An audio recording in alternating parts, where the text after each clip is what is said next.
What's stopping you? Are you too tired? Didn't get enough sleep?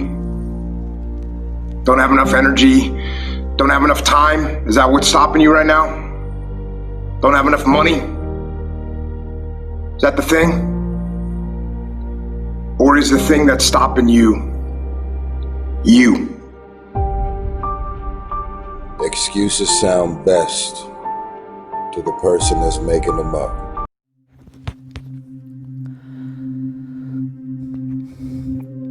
अस्सलामुअलैकुम student, welcome back to Maxmul academy. इंशाल्लाह आज फिर हम start करने लगे हैं जो हमारा चैप्टर नंबर 1 है, उसके जो end of the chapter question answer हैं वो स्टार्ट करने लगे हैं। So let we start with question number 1। Question number 1 में कहा जा रहा है कि define the number pi. Student, आपको पता है कि जो पाई है ये एक कांस्टेंट फैक्टर है और आपको जो है ना मैथ में बहुत ज़्यादा देखने को जो है ना ये मिलता है। तो वैसे जो है ना ये कहाँ से आया ये वर्ड पाई, तो जो आपको पता है एक ग्रीक लैंग्वेज है, जैसे एक इंग्लिश लैंग्वेज है उसके अल्फ़ाबेट है ABC, तो उसी तरह से जो ग्रीक लैंग्वेज है उनकी लैंग्वेज के अंदर जो पाई है वो भी एक अल्फ़ाबेट है जो उनकी लैंग्वेज के अल्फ़ाबेट्स में 70th नंबर पे आता है और इसको जो है ना ज़्यादातर मैथमेटिक्स में इस्तेमाल किया जाता है। इसको जो है ना मैं यहाँ से रीड कर लेता हूँ कि the number pi is the 17th alphabets of Greek language mostly used in mathematics, जिसको ज़्यादातर जो है ना मैथमेटिक्स के अंदर इस्तेमाल किया जाता है। It can be define as, अब अगर हम इसको मैथमेटिकली डिफ़ाइन करें तो कुछ यूँ डिफ़ाइन होगा कि the ratio of circumference to the diameter of a circle. Student, इसमें जो है ना सरकमफेरेंस और डायमीटर का जो है ना जिक्र हुआ है, तो पहले आप इनको समझते हैं कि सरकमफेरेंस और डायमीटर है क्या चीज़। आप ये जैसे इस डायग्राम के अंदर देखें एक सर्कल है, तो ये जो हमारे पास सर्कल पड़ा हुआ है इसकी जो बाउंड्री लेंथ होती है, एक सर्कल की जो कंप्लीट बाउंड्री लेंथ है इसको कहा जाता है सरकमफेरेंस, और जो डायमीटर है वो इस एक पॉइंट से लेके दूसरे पॉइंट तक का डिस्टेंस इसको कहा जाता है डायमीटर। अब अगर हम इस सर्कल की बाउंड्री लेंथ मीन सरकमफेरेंस को डिवाइड कर दें सर्कल के डायमीटर के साथ, तो उससे जो नया पैरामीटर बनेगा उसको पाई कहा जाता है। तो इसको मैंने मैथमेटिकली यहाँ पे डिफ़ाइन किया है कि it can be defined as the ratio of circumference to the diameter of a circle. तो इसको मैथमेटिकली मैंने ये लिखा हुआ है कि pi is equal to C/D, where C circumference and D is the diameter, where C circumference and D is the diameter of a circle। इसके बाद इसी क्वेश्चन में फर्दर ये कहा गया था कि show that 2 pi radian is equal to 360 degree, कि जो 2 पाई रेडियन है ये 360 डिग्री के इक्वल होता है, इसको प्रूव करें। तो इसको जो है ना प्रूव करने के लिए हमें एक छोटा सा जो है ना सिस्टम डिफ़ाइन करना पड़ेगा। तो मैं पहले जो है ना सिस्टम को डिफ़ाइन करने लगा हूँ। Consider a circle of radius R। Suppose करें कि हमारे पास एक सर्कल है, इसका कुछ ना कुछ रेडियस भी होगा, इसके रेडियस को हम R कह रहे हैं, एंड सरकमफेरेंस C, और ऑब्वियसली सर्कल की कोई जो है ना बाउंड्री लेंथ भी होगी जिसको हम सरकमफेरेंस कहते हैं, उसको हम C से जो है ना डोनेट कर रहे हैं। Let the theta is the angle subtended at the centre of a circle, और ये जो थीटा है ये एंगल है जो इस सर्कल के सेंटर के ऊपर सबटेंड हो रहा है एज शोन इन फिगर। ये फिगर भी आपने स्केच करनी है। इसके बाद as we know L is equal to R theta. अब आपको पता है कि ये जो रिलेशन आप मैट्रिक में पढ़ चुके हैं कि circumference L, radius and angle theta का जो आपस में रिलेशन है वो ये है कि L is equal to R theta. इसको मैंने रिलेशन 1 का नाम दिया है, और जो है ना यहाँ पे मैं L और थीटा की कुछ जो है ना वैल्यूज़ बनाते हैं वो फिर हम यहाँ पे पुट करेंगे। तो इसके लिए मैंने यहाँ पे लिखा है कि if we take 1 complete rotation of a circle then theta is equal to 360 degree. अच्छा स्टूडेंट, अब जो है ना हम एक कंप्लीट रोटेशन की बात क्यों कर रहे हैं, क्योंकि जो हमारा क्वेश्चन है जिसमें प्रूव करना है उसमें कहा गया है कि आप जो है ना 2 पाई रेडियन को 360 डिग्री के इक्विवेलेंट प्रूव करें। तो आपको पता है कि जो 360 डिग्री एंगल है ये एक कंप्लीट सर्कल का एंगल होता है, इसीलिए अपने इस क्वेश्चन के अंदर जो है ना हम एक कंप्लीट सर्कल की बात कर रहे हैं। सो थीटा 360 डिग्री हो गए and L is equal to 2 pi R। अब ये देखें कि थीटा 360 डिग्री तो आपको समझ आता है क्योंकि कंप्लीट सर्कल की बात करें, लेकिन L is equal to 2 pi R ये कहाँ से आया। तो आपको ये पता होना चाहिए कि जब भी हम किसी सर्कल की जो है ना बाउंड्री लेंथ निकालना चाहें तो बाउंड्री लेंथ होती है 2 पाई R के इक्वल, मीन जो L है वो 2 पाई R के इक्वल होता है। इसको पुट कर दें आप इक्वेशन 1 के अंदर यहाँ पे, तो इस इक्वेशन 1 में देखें L को रिप्लेस कर दिया मैंने 2 पाई R से। क्यों? बिकॉज ये इसकी वैल्यू पड़ी है 2 पाई R। और यहाँ पे सिचुएशन 1 में जो थीटा लिखा हुआ था उसको मैंने रिप्लेस कर दिया 360 डिग्री से, क्योंकि हम एक जो है ना कंप्लीट रोटेशन की बात कर रहे हैं और उसका जो एंगल होता है वो 360 डिग्री होता है।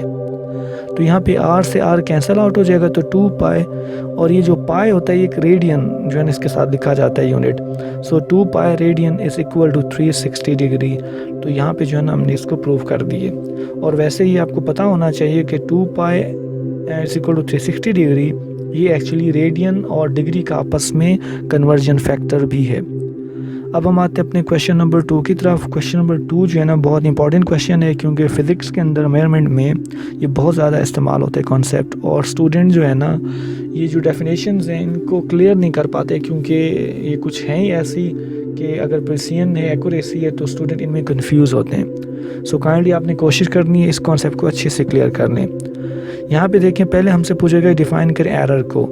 तो एरर को कुछ मैंने यूँ डिफ़ाइन किया, the difference between measured value and acceptable accurate value is known as error. अच्छा स्टूडेंट, इस क्वेश्चन के अंदर जो है ना 2 बातें आपको बार बार देखने को मिलेंगी।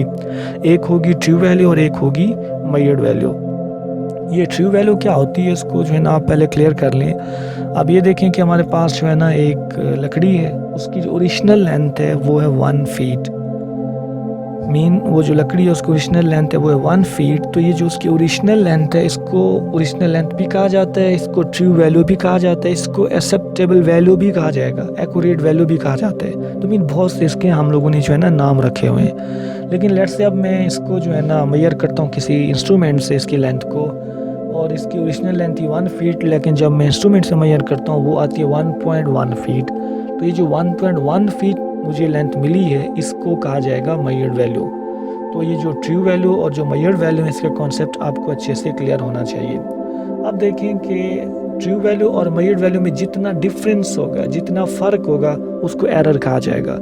फॉर एग्जांपल जैसे आपकी जो है ना वो लकड़ी थी उसकी ओरिजिनल लेंथ थी 1 फीट, लेकिन जब आपने इंस्ट्रूमेंट से मेजर की वो आए 1.1 फीट, तो दोनों में जो डिफरेंस बन रहा है वो 0.1 फीट का बन रहा है। तो ये जो मेजर्ड वैल्यू में और जो हमारी जो ट्रू वैल्यू है उसका जो डिफरेंस है जो कि 0.1 फीट बन रहा है, इसको एरर कहा जाएगा।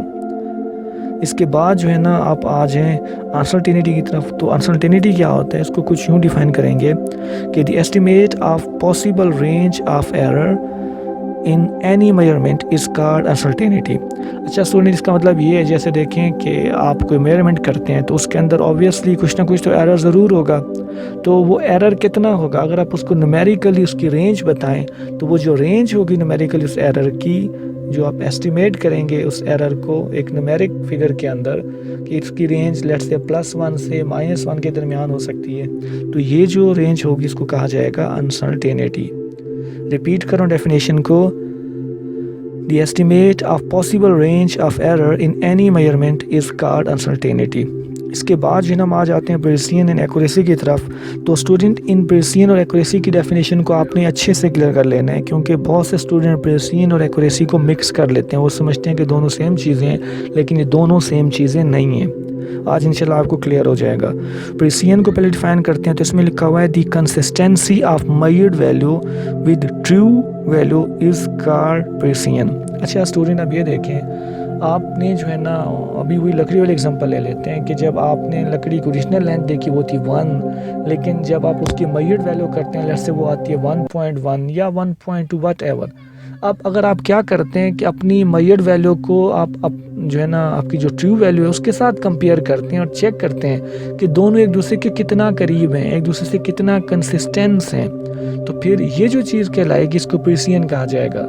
अगर आपकी ट्रू वैल्यू और आपकी मेजर्ड वैल्यू एक दूसरे के बहुत ज़्यादा करीब हैं तो हम कहेंगे हमारी मेजरमेंट के अंदर प्रिसीजन बहुत ज़्यादा है, प्रिसीजन काफ़ी बेहतर है। लेकिन जो है ना चलें पहले इसको मैं डेफिनेशन को क्लियर कर लूँ प्रिसीजन को, फिर एक्यूरेसी की तरफ आते हैं।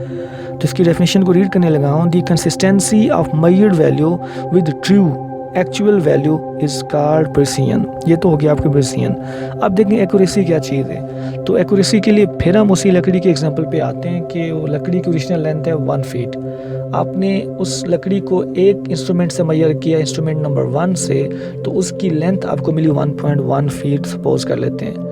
लेट्स से फिर आपने जो है ना उसी लकड़ी को एक दूसरे इंस्ट्रूमेंट से मेजर किया, उसकी लेंथ आपको मिली 1.15 फीट। जो कि आपका जो इंस्ट्रूमेंट नंबर 2 था उससे मिली। फिर आप इसको जो है ना इंस्ट्रूमेंट नंबर 3 से मेजर करते हैं तो आपको जो वैल्यू मिली वो मिली 1.2 फीट। अब देखें टोटल हमारे पास सिस्टम में 4 वैल्यूज़ आ चुकी हैं। एक 1 फीट जो कि ओरिजिनल वैल्यू थी, जो कि आपकी ट्रू वैल्यू थी, और बाकी जो है ना 3 वैल्यूज़ आपकी आई हैं जो कि आपकी मेजर्ड वैल्यू हैं। अब देखें प्रेसियन के अंदर तो आप जो है ना आपकी जो ट्रू वैल्यू थी उसको चेक कर रहे थे मेजर्ड वैल्यू के कितना ज़्यादा करीब है, लेकिन एक्यूरेसी के अंदर आप क्या करेंगे, आपने जो 3 मेजर्ड वैल्यू की हैं उनको एक दूसरे के लिहाज से कंपेयर करेंगे कि मेरी जो मेरी इंस्ट्रूमेंट नंबर 1 से मेजर की है वो इंस्ट्रूमेंट नंबर 2 वाले के कितना ज़्यादा करीब है, या इसी तरह से जो 1 वाली है वो इंस्ट्रूमेंट नंबर 3 वाले के कितना ज़्यादा करीब है। तो अगर आप इनकी आपस में कंसिस्टेंसी चेक करें मेजर्ड वैल्यू की, ट्रू वैल्यू का इसमें कोई जिक्र ना हो, अगर आप सिर्फ मेजर्ड वैल्यू की आपस में कंसिस्टेंसी चेक करें तो इसको कहा जाएगा एक्यूरेसी। फॉर एग्जांपल एक इंस्ट्रूमेंट से हमने जो है ना मेजर किया 1.1 मिला, दूसरे से भी मेजर किया 1.1, तो हम कहेंगे ये दोनों एक्यूरेट हैं। तो ये होती है आपकी एक्यूरेसी। इसको जो है ना मैं डिफाइन कर लेता हूँ, the consistency of more than 1 measured values, कि जो आप एक से ज़्यादा मेजर्ड वैल्यूज़ जो है ना लेते हैं फिर उनकी आपस में कंसिस्टेंसी को चेक करें विद ईच अदर, एक दूसरे के साथ, इस कॉल्ड एक्यूरेसी। तो इसको कहा जाएगा एक्यूरेसी। इसके बाद जो है ना हम आ जाते हैं अपने क्वेश्चन नंबर 2 हमारे यहाँ पे कंप्लीट हुआ। तो क्वेश्चन नंबर 2 के बाद हम आते हैं अपने क्वेश्चन नंबर 3 के ऊपर। क्वेश्चन नंबर 3 में कहा गया है कि explain several repetitive phenomenas occurring naturally which can be serve as time standard. अच्छा स्टूडेंट, इस क्वेश्चन को अगर हम सादा लफ्ज़ों में बयान करें तो वो ये पूछ रहे कि कुछ ऐसे जो है ना डेली लाइफ में कुछ प्रोसेसेस बताएं जो ख़ुद को एक ख़ास टाइम के बाद रिपीट करते हों। तो जो चीज़ें आपको पता है एक ख़ास टाइम के बाद रिपीट करें तो उन्हें जो है ना फिर हम टाइम स्टैंडर्ड के तौर पर इस्तेमाल करते हैं। तो हमने उन फिनोमेनास के नाम बताने हैं। सो इसका आंसर को मैं रीड कर लेता हूँ। Following are the some repetitive phenomenas occurring naturally. First, the revolution of moon around earth. आपको पता है कि जो चांद है वो ज़मीन के गिर्द अपना एक जो है ना रोटेशन एक ख़ास टाइम के अंदर कंप्लीट करता है। तो ये भी एक टाइम स्टैंडर्ड के तौर पे इस्तेमाल किया जा सकता है। इसी तरह से जो दूसरा है, the rotation of earth about its own axis. आपको पता है जो हमारी अर्थ है वो 2 तरह की जो ना मोशन में है। वो एक है उसकी ऑर्बिटल मोशन और एक है उसकी एक्सियल मोशन। ऑर्बिटल मोशन है कि वो जैसे आप ये इस फिगर पे थोड़ा सा गौर करें, इस वाली पे ये देखें, ये जो हमारी अर्थ है ये मिडल में सन पड़े और ये सन के गिर्द एक ऑर्बिट के अंदर चक्कर लगा आ रही है। और आपको पता है ये जो ऑर्बिटल चक्कर है अर्थ का ये एक साल में पूरा होता है 365 डेज़ के अंदर। तो फिर ये जो ऑर्बिटल मोशन है अर्थ की, इसको भी टाइम स्टैंडर्ड के तौर पे यूज़ किया जा सकता है, बिकॉज ये एक स्पेसिफिक टाइम के अंदर, प्रॉपर टाइम के अंदर जो है ना अपने एक चक्कर को पूरा करती है। इसी तरह से अगर हम बात करें अर्थ की ये वाली जो आपकी है एक्सियल मोशन, बल्कि इससे पहले आप ये भी थोड़ा सा देख लें कि जो आपकी ये ऑर्बिटल मोशन है अर्थ की, इसी वजह से आपकी जो डिफरेंट जो है ना सीज़न है, जो समर है, जो ऑटम है, इसी तरह से जो आपका विंटर, स्प्रिंग, ये डिफरेंट सीज़न अर्थ की ऑर्बिटल मोशन की वजह से जनरेट हो रहे हैं। इसके बाद जो है ना हम आते हैं अर्थ की जो है ना एक्सियल मोशन की तरफ। आपको पता है जो हमारी अर्थ है वो अपने एक्सिस के अराउंड भी रोटेट कर रही है। जैसे आप स्पिन बॉल कराएं तो जो स्पिन बॉल होती है वो घूमते हुए जाती है अपने एक्सिस के अराउंड। इसी तरह से जो हमारी अर्थ है वो ऑर्बिटल मोशन भी कर रही है। और अर्थ की इस एक्सियल मोशन, जो हमारी अर्थ है वो एक्सियल मोशन भी कर रही है, यानी अपने एक्सिस के अराउंड। और ये जो अर्थ की एक्सियल मोशन है इसकी वजह से जो है ना आपके अर्थ के ऊपर दिन और रात जनरेट हो रहे हैं। जैसे ये देखें कि सूरज के सामने वाला फेस अगर अर्थ का आ गया तो इस साइड पे जो है ना दिन हो जाएगा, जो दूसरी साइड जो सूरज से अपोजिट साइड पे वहाँ पे रात हो जाएगा। तो क्योंकि अर्थ फिर ये रोटेट कर रही होती है लगातार, तो इसी वजह से जो है ना कुछ कंट्रीज़ में दिन हो रहा होता है, कुछ में जो है ना रात हो रही होती है। तो ये जो अर्थ की एक्सियल मोशन है वो भी स्पेसिफिक टाइम में पूरी होती है, जो कि 24 घंटे या 24 घंटे से 2-3 मिनट कम का टाइम है जिसके अंदर ये अर्थ जो है ना अपनी एक्सियल मोशन को कंप्लीट कर लेती है। तो इसको भी जो है ना हम टाइम स्टैंडर्ड के तौर पे फिर यूज़ कर सकते हैं। इसके अलावा जो है ना मैंने जो चौथा पॉइंट है वो ये लिखा है कि the pulse rate and heart beat of healthy person.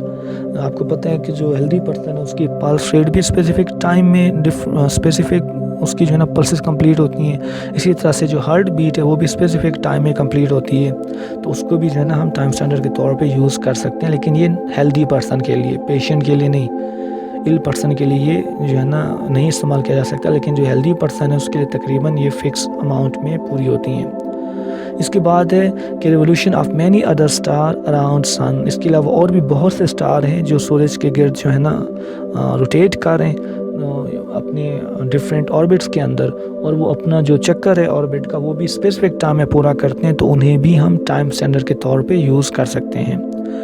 तो इसके बाद जो हम आते हैं अपने क्वेश्चन नंबर 4 की तरफ कि why do we find it useful to have 2 units for the amount of substance. अच्छा स्टूडेंट, इस क्वेश्चन में ये पूछा गया है कि जो अमाउंट ऑफ सब्सटेंस है उसको मेजर करने के लिए हमारे पास 2 यूनिट्स होते हैं, एक है किलोग्राम और दूसरा मोल। तो ऐसा क्यों है, हमने जो है ना इसकी रीज़न बतानी है। तो इसका जो है मैंने आंसर कुछ यहाँ पे लिखा है कि we have 2 units for the amount of substance due to following reason. First reason kilogram के लिए कि किलोग्राम क्यों यूज़ करते हैं। तो इसके लिए देखें स्टूडेंट कि जब हम जो है ना डील करते हैं कुछ बड़ी चीज़ों से, बल्कि चीज़ों से जिनका मैस जो है ना काफ़ी ज़्यादा होता है, तो उनके लिए जो बड़ी बड़ी चीज़ें हैं उनके लिए हम मैस का जो यूनिट है किलोग्राम वो यूज़ करेंगे। लेकिन जो आपकी होती है बहुत छोटी चीज़ें, जैसे देखें एटम का मैस हो गया, मालिक्यूल का मैस हो गया, एक जो है ना एक गंदम का दाना है लेट्स से अगर सपोज़ कर लें, वैसे तो वो भी काफ़ी बड़ी चीज़ है लेकिन आसानी के लिए हम उसकी भी एग्जांपल कह सकते हैं कि जो छोटी छोटी चीज़ें होती हैं जैसे स्पेसिफिकली जो है ना आपका ये मैस ऑफ एटम है, तो वो बहुत छोटी चीज़ें उनके लिए फिर हम मोल यूज़ करते हैं। तो पहले तो जो है ना मैं किलोग्राम को क्लियर कर दूँ इसकी डेफिनेशन को कि when we deal with bulk bodies of substance, कि जब हम सब्सटेंस की बड़ी बॉडी से डील करते हैं such as mass of a man, जैसे कि इंसान का मैस हो, तो उसके लिए जो है ना हम क्या इस्तेमाल करते हैं, किलोग्राम। रिपीट करो कि when we deal with bulk bodies we use kilogram unit for measuring mass of substance such as mass of a man, जैसे कि एक इंसान का मैस है उसको मेजर करना तो उसके लिए हम किलोग्राम यूज़ करेंगे। इसके बाद जो है ना दूसरा है मोल। तो मोल क्यों यूज़ करते हैं, तो स्टूडेंट जैसे ये देखें आप कि एक जो है ना ये एक सैंपल पड़ा है, इसका जो है ना मैं आपको एक दाना दूं और आपको इसका मैस मेजर करें तो आई थिंक फिजिबल नहीं होगा, आप मेजर नहीं कर सकेंगे। तो फिर इन चीज़ों का अगर आपने मैस मेजर करना तो आप इसका क्या सलूशन निकालेंगे कि आप इन चीज़ों की काफ़ी सारी तादाद ले लेंगे। उस तादाद को जब आप बहुत ज़्यादा नंबर में ले लेंगे तो फिर उस चीज़ का मैस मेजर करना फिजिबल होता है। तो इसलिए जो बहुत छोटी चीज़ें होती हैं जैसे एटम हो गया, जैसे मालिक्यूल हो गया, अगर हमने उनका मैस मेजर करना हो तो उसके लिए फिर हम क्या करते हैं कि उन चीज़ों का एक ख़ास नंबर जितना उनको इकट्ठा कर लेते हैं और उस ख़ास नंबर को कहा जाता है एवोगैड्रो नंबर। मीन जो बहुत छोटी चीज़ें हों तो आप उन्हें क्या करें, एवोगैड्रो नंबर जितना उनकी तादाद ले लें। अब जब आपको पता है कि एवोगैड्रो नंबर कितना होता है, वो होता है 6.023 × 10⁻23। तो जब आप छोटी चीज़ों की इतना ज़्यादा तादाद ले लेंगे तो अब उनका मैस मेजर करना फिजिबल हो सकता है क्योंकि उनकी तादाद हमने ज़्यादा कर ली है। तो उस चीज़ को कि जिसमें हम जो है ना छोटी छोटी चीज़ों की काफ़ी जो है ना तादाद को इकट्ठा कर लें एवोगैड्रो नंबर जितना, फिर उनको मेजर करें, तो वो जो कॉन्सेप्ट है उसको मोल कहा जाता है। तो यहाँ से हमें ये क्लियर हुआ कि मोल हम इससे इस्तेमाल करते हैं कि जो बहुत छोटी चीज़ें होती हैं उनके लिए जो है ना मोल इस्तेमाल करना हमारे लिए बेहतर होता है। तो इसको जो मैं डिफाइन कर लेता हूँ कि when we deal with smaller particle such as mass of atom और molecule then kilogram is not feasible, वो फिजिबल नहीं होता। So we use mole as unit for mass of particle. इसलिए जो है ना हम मोल का इस्तेमाल करते हैं मैस ऑफ पार्टिकल के लिए। इसके बाद जो है ना हम आते हैं अपने क्वेश्चन नंबर 5 की तरफ कि show that the famous Einstein equation is equal to mc² is dimensionally correct. Student इस क्वेश्चन में कहा जा रहा है कि जो आइंस्टाइन की इक्वेशन है इसको साबित करें कि डायमेंशनली करेक्ट है। तो आपको पता है कि किसी भी इक्वेशन को अगर डायमेंशनली करेक्ट साबित करना हो तो आप क्या करें, उसकी लेफ्ट हैंड साइड की डायमेंशन निकालें, राइट हैंड साइड की निकालें। अगर दोनों इक्वल आ जाएं तो आप क्या करें, इनको जो है ना इसका मतलब है कि वो आपकी इक्वेशन डायमेंशनली करेक्ट है। तो इसके लिए जो है ना मैं पहले लेफ्ट हैंड साइड की डायमेंशन निकाल रहा हूँ, dimension of left hand side. तो ई जो है ना लेफ्ट हैंड साइड में देखें ई पड़ा हुआ है, तो ई की डायमेंशन लिखी। अब ई को मैंने डब्ल्यू से रिप्लेस कर दिया, क्यों? बिकॉज वर्क एनर्जी प्रिंसिपल कहता है कि जितना एनर्जी होगी उतना जो है ना आप वर्क कर सकते हैं। सो ई को हटा के मैंने डब्ल्यू लिखा। अब आपको पता है जो डब्ल्यू है वो एफ डॉट डी के इक्वल होता है, लेकिन यहाँ पे मैंने डी नहीं लगाया, और सॉरी डॉट नहीं लगाया। और उसकी वजह ये है कि आपको पता है कि जब भी आप डॉट को रिप्लेस करते हैं तो उसकी जगह पे कॉस थीटा लगाते हैं, लेकिन cos theta is a dimensionless variable, उसकी डायमेंशन नहीं होती। तो इसे अगर आप कॉस थीटा या डॉट ना भी लगाएं तो कोई फ़र्क नहीं पड़ता, इसलिए मैंने यहाँ पे डॉट नहीं लगाया। अब आप क्या करें, एफ मीन फोर्स की डायमेंशन प्लेस करें यहाँ पे। ये मैंने जो है ना आपको डिटेल में डायमेंशन लिखवाई हुई है एफ़ की भी और डी की भी थ्योरी के लेक्चर में। तो वहाँ से जो है ना मैं इनकी वैल्यूज़ लिख रहा हूँ। एफ़ की एंड डी की डायमेंशन एल होती है, इनको मैंने एक ही ब्रैकेट में इकट्ठा किया, तो एल और एल ये दोनों एल स्क्वायर हो जाएगा। तो ये जो है ना हमारे पास लेफ्ट हैंड साइड की डायमेंशन आ चुकी है एम एल स्क्वायर टी की पावर -2। अब जो है ना हम आ जाते हैं dimension of right hand side के ऊपर, कि dimension of right hand side is equal to, अब जो है ना हम आ जाते हैं dimension of right hand side के ऊपर। तो वो मैंने लिखा है राइट हैंड साइड में एम की डायमेंशन एंड सी की डायमेंशन। तो M is a mass, so mass की डायमेंशन कैपिटल एम होगी। C is the speed of light, so C की यानी कि जो है वो आपकी स्पीड ऑफ लाइट है। तो स्पीड की डायमेंशन एल टी की पावर -1 होती है। ये ऊपर स्क्वायर है तो इसके ऊपर भी मैंने स्क्वायर लगा दिया। अब इन जो है ना दोनों को मैंने एक ही ब्रैकेट में इकट्ठा कर लिया, तो इसकी डायमेंशन आ गई एम एल स्क्वायर टी की पावर -2, जो कि राइट हैंड साइड की है और लेफ़्ट की भी यही निकली थी। सो मैंने लिखा कि as dimension of left hand side is equal to dimension of right hand side, so Einstein famous equation is dimensionally correct. तो जो आइंस्टाइन की इक्वेशन है वो डायमेंशनली करेक्ट है। इसके बाद जो है ना स्टूडेंट आते हैं हम क्वेश्चन नंबर 6 की तरफ, कि deduce the dimension of gravitational constant जी, कि जो ग्रेविटेशनल कांस्टेंट है उसकी हमने डायमेंशन डिड्यूस करनी है। तो सबसे पहले तो हमें उस रिलेशन में आना पड़ेगा कि जिसके अंदर ग्रेविटेशनल कांस्टेंट को इंट्रोड्यूस किया गया था। तो वो रिलेशन है आपका न्यूटन लॉ ऑफ ग्रेविटेशन। तो मैंने पहले ये जो है ना लॉ लिखा, न्यूटन लॉ ऑफ ग्रेविटेशन, आपने 9th में भी पढ़ा हुआ है इसको। F is equal to G m1 m2 divided by r का स्क्वायर। तो अब हमें जो है ना जी की डायमेंशन निकालनी है ग्रेविटेशनल कांस्टेंट की। तो ये r स्क्वायर इधर डिवाइड है, इधर आके मल्टीप्लाई हो जाएगा। मीन जिसकी डायमेंशन निकालनी है उसको हम एक साइड पे रखेंगे, बाकी पैरामीटर्स को दूसरी तरफ ले जाएंगे। तो इसलिए बाकी ये जो m1 m2 यहाँ पे मल्टीप्लाई हो रहा है, दूसरी तरफ जाके ये डिवाइड हो जाएगा। अब इसके बाद जो है ना मैंने ये स्क्वायर ब्रैकेट लगा दी, बिकॉज मैं अब डायमेंशन निकालने जा रहा हूँ। तो यहाँ लेफ़्ट पे भी और राइट पे दोनों साइड पे मैंने स्क्वायर ब्रैकेट लगा दी। जो फोर्स है F, उसकी डायमेंशन m एल टी के ऊपर -2 होता है। r इज़ अ डिस्टेंस, इसकी डायमेंशन l होगी, ऊपर स्क्वायर है तो स्क्वायर आ गया। m1 m2 की डायमेंशन कैपिटल M होगी। ये देखें एक कैपिटल M नीचे वाले से कैंसिल हो जाएगा, और इस नीचे वाले M को जब मैं ऊपर लाऊंगा तो ये M ऊपर आके M इनवर्स हो जाएगा। ये L 1 टाइम ये पड़ा है, 2 टाइम ये 3 टाइम हो जाएगा, और T की पावर -2 ये लिख दिया। तो ये जो ना हमारे पास आ चुकी है ग्रेविटेशनल कांस्टेंट जी की जो है ना डायमेंशन। इसके बाद जो है ना हम आते हैं अपने क्वेश्चन नंबर 7 की तरफ। क्वेश्चन नंबर 7 में कहा जा रहा है कि find the dimension of kinetic energy. तो as we know kinetic is equal to half m square. ये काइनेटिक एनर्जी का फार्मूला है, 9th में आपने प्रूव किया हुआ है। As 1/2 is a constant so it can be neglected. Student 1/2 जो है ना ये फिगर है, ये कांस्टेंट फैक्टर है, तो कांस्टेंट की कोई डायमेंशन नहीं होती, तो इसको हम निगलेक्ट कर देंगे। इसलिए देखें इस रिलेशन में मैंने यहाँ पे 1/2 को ख़त्म कर दिया। अब m पे भी डायमेंशन लगा दी, v पे भी। तो m की डायमेंशन कैपिटल M होगी, v की एल टी के ऊपर -1, ऊपर स्क्वायर है तो स्क्वायर आ गया। ये स्क्वायर l पे भी इम्प्लीमेंट होगा, t पे भी। और अब जो है ना मैंने इन सारी वैल्यूज़ को एक ही ब्रैकेट में इकट्ठा किया, तो जो काइनेटिक एनर्जी है उसकी डायमेंशन आएगी m l स्क्वायर t की पावर -2।